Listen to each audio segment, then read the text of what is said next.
आज बात करते हैं एक बहुत ही आम लेकिन उतनी ही परेशान करने वाली प्रॉब्लम के बारे में, दाद, खाज और खुजली। आइए इसे ठीक से समझते हैं कि आखिर ये होता क्यों है और इससे छुटकारा पाने का सही तरीका क्या है।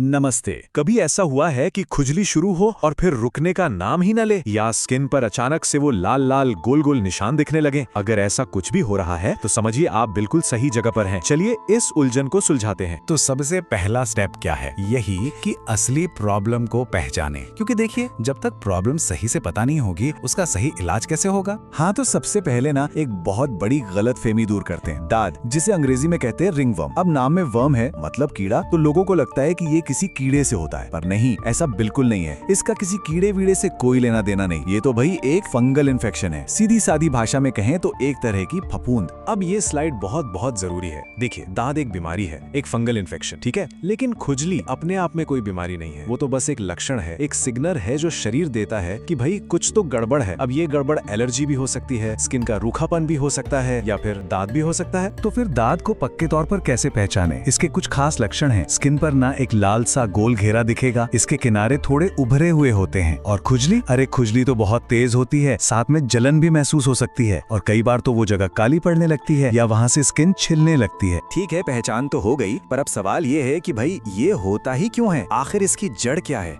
चलिए अगले हिस्से में इसके कारणों को समझते हैं। देखिए, इसकी सबसे बड़ी और सीधी सच्ची वजह है फंगस। ये एक, समझ लीजिए, एक छोटा सा जीव है जो हमारी स्किन पर ही रहता है, लेकिन जैसे ही उसे अपना मनपसंद माहौल मिलता है ना, वो बस तेजी से फैलने लगता है और इन्फेक्शन कर देता है। और फंगस का ये मनपसंद माहौल है क्या? वो है नमी और गर्मी। जी हाँ, पसीना। पसीना तो समझिए इसका बेस्ट फ्रेंड है। इसीलिए तो दाद ज्यादातर शरीर के उन हिस्सों में होता है जहाँ पसीना जमा होता है, जैसे कि जांघों के बीच या बगल में। और यहीं पर हमारे कपड़ों का रोल आता है। अगर बहुत ज्यादा टाइट, चिपके हुए या फिर ऐसे कपड़े पहने जाएं जिनसे हवा पास ना हो तो क्या होगा? स्किन सांस नहीं ले पाएगी, पसीना अंदर ही लॉक हो जाएगा और फंगस को तो मानो पार्टी करने का मौका मिल जाएगा। एक बात बिल्कुल गांठ बांध लीजिए, दाद छूत की बीमारी है। मतलब ये एक से दूसरे को फैलता है और बहुत आसानी से। अगर किसी को इन्फेक्शन है और उसका तौलिया, कपड़े या कंघी इस्तेमाल कर ली तो समझिए इन्फेक्शन ट्रांसफर हो गया। और आखिर में हमारे शरीर का अपना डिफेंस सिस्टम, हमारी इम्यूनिटी, अगर किसी भी वजह से रोगों से लड़ने की ये ताकत कमजोर पड़ जाए तो सिर्फ दाद ही नहीं, किसी भी तरह के इन्फेक्शन का खतरा अपने आप बढ़ जाता है। चलो, कारण तो समझ आ गए, अब आते हैं मुद्दे की बात पर। सबसे जरूरी सवाल, अगर ये हो गया तो करना क्या है? इससे निपटना कैसे है? तो करना क्या है, ध्यान से सुनिए। पहला, जहाँ इन्फेक्शन है उस हिस्से को साफ और एकदम सूखा रखिए, नमी बिल्कुल नहीं रहनी चाहिए। दूसरा, ढीले ढाले सूती कपड़े पहनिए ताकि हवा लगती रहे। तीसरा, डॉक्टर से पूछकर ही सही वाली एंटी फंगल क्रीम लगाइए, अपनी मर्जी से कोई भी नहीं। और चौथा, बहुत जरूरी,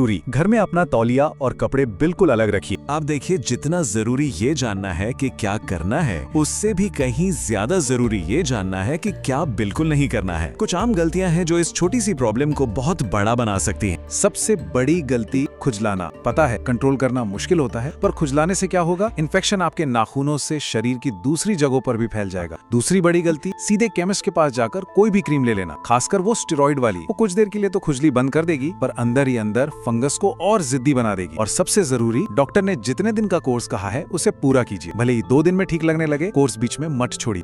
अब बात करते हैं बचाव की। मतलब ऐसा क्या करें कि ये प्रॉब्लम दोबारा हो ही ना। कहते हैं ना, इलाज से बेहतर बचाव है। यहाँ ये बात 100% लागू होती है। ये जानना बहुत बहुत जरूरी है कि दाद छूने से फैलता है। अगर घर में एक को है तो बच्चों से लेकर बड़ों तक किसी को भी हो सकता है। इसलिए साफ सफाई और सावधानी बहुत ज्यादा जरूरी है। इस बात पर मैं फिर से जोर देना चाहूंगा क्योंकि ये सच में बहुत जरूरी है। कोई भी गलत क्रीम, खास तौर पर स्टेरॉइड वाली क्रीम लगाने से फंगस और भी जिद्दी हो जाता है। वो स्किन में और गहराई तक चला जाता है और फिर उसका इलाज करना बहुत मुश्किल हो जाता है। इसलिए हमेशा स्किन के डॉक्टर यानी डर्मेटोलॉजिस्ट से ही सलाह लें। बचाव के लिए कुछ अच्छी आदतें अपना सकते हैं, जैसे ही पसीना आए, खासकर गर्मियों में, तो कपड़े बदल लें। अगर जिम या वर्कआउट करते हैं तो उसके फौरन बाद नहाएं। और हाँ, अगर घर में पेट्स हैं तो उनकी साफ सफाई का भी पूरा ध्यान रखें, क्योंकि कभी कभी इन्फेक्शन उनसे भी फैल सकता है। और आखिर में एक अच्छी बात, दाद चाहे कितना भी तंग क्यों ना करे, पर घबराने की कोई जरूरत नहीं है। अगर सही समय पर सही डॉक्टर से सही इलाज करवाया जाए तो ये जड़ से खत्म हो सकता है, पूरी तरह से। तो आज की इस सारी बातचीत के बाद अब सोचने वाली बात ये है कि अपनी स्किन को हेल्दी रखने के लिए अगला कदम क्या होगा, इस पर सोचिएगा जरूर।